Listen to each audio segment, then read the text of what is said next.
In creating the clone army on Kamino, the Sith ended their ancient strategy to bring about the downfall of the Jedi Order and developed a plan that would be in accordance with the Rule of Two. Instead of amassing an army to fight the Jedi, a strategy that continuously failed throughout the millennia of Sith history, they would use deception and subterfuge to develop an army that would fight with the Jedi. The development of the clone army by the Sith Lords Darth Plagueis and Darth Sidious was also ingenious for another reason. The army would ultimately assist in turning the galaxy against the Republic, as the Clone War would create enough devastation that citizens would turn to any leader who could bring peace and order to the galaxy, a role that Palpatine would play to perfection.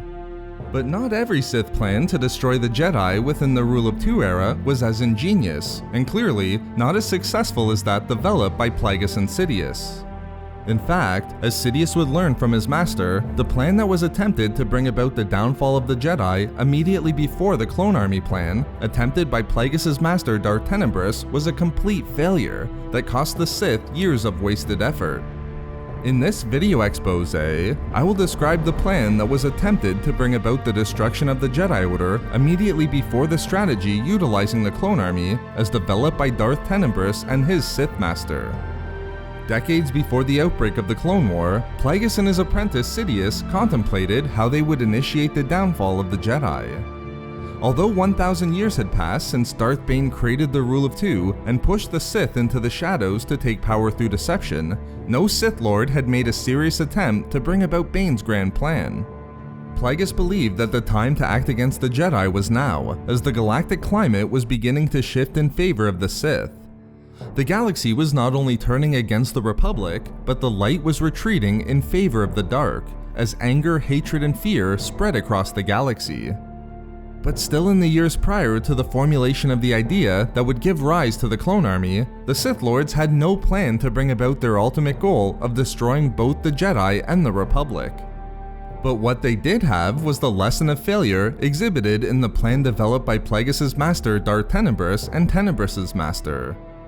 As described by Plagueis to Sidious, while Tenebrous and his master had undoubtedly improved upon the Sith Grand Plan more than any other Sith Lord, their failure to destroy the Jedi couldn't be ignored. The scheme they attempted seemed like a promising one. The Sith Lords devised a plan to develop a targeted virus that could be employed against the Jedi and separate them from the Force.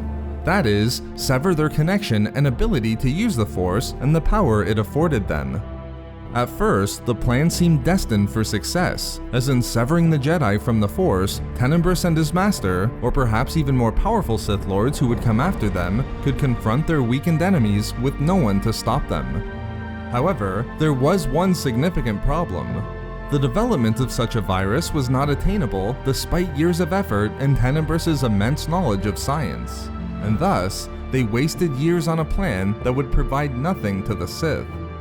But as viewed by Plagueis and Sidious, the problem with the plan utilizing a targeted virus wasn't just the fact that it couldn't be manifested, but also because they believed it wouldn't succeed in either destroying the Jedi or bringing about the downfall of the Republic.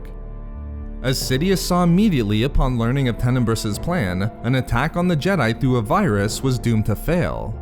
Because the Jedi were scattered throughout the galaxy at any one time, the Sith wouldn't be able to deploy the virus against them quickly enough to kill all of them in the same instant. They would have to use individual assassins numbering in the thousands to be able to hit every Jedi at the same time, and with so many non-Sith involved, it would only be a matter of time before they were betrayed and their plan was revealed. Furthermore, as understood perfectly by Plagueis, any plan developed by the Sith had to ensure that the Republic was also weakened, so the galaxy would turn to the Sith for stability. If a virus was deployed against the Jedi to sever them from the Force, the Sith would most likely have to follow up immediately to destroy their ancient enemies, an act that may actually cause the galaxy to rally around the Republic rather than cripple it. Therefore, although Tenebrous and his master would waste years trying to create a virus that would sever the Jedi's connection to the Force with no success, it ultimately proved to be the greatest lesson. Plagueis and Sidious would use the lessons of the failed plan to develop one utilizing the Clone Army, one that would see the downfall of both the Jedi and the Republic from within. So there we have it, the Sith plan to destroy the Jedi before the Clone Army and why it failed. We love making these videos, so why not subscribe for more fun Star Wars theories and discussions? Also, if you enjoyed the video, think about giving a like or leaving a comment. Or perhaps follow us on Twitter at SW Reading Club for updates regarding the channel. Or support the channel through Patreon for access to exclusive hangouts and book discussions. If not for me... For successful Sith plans.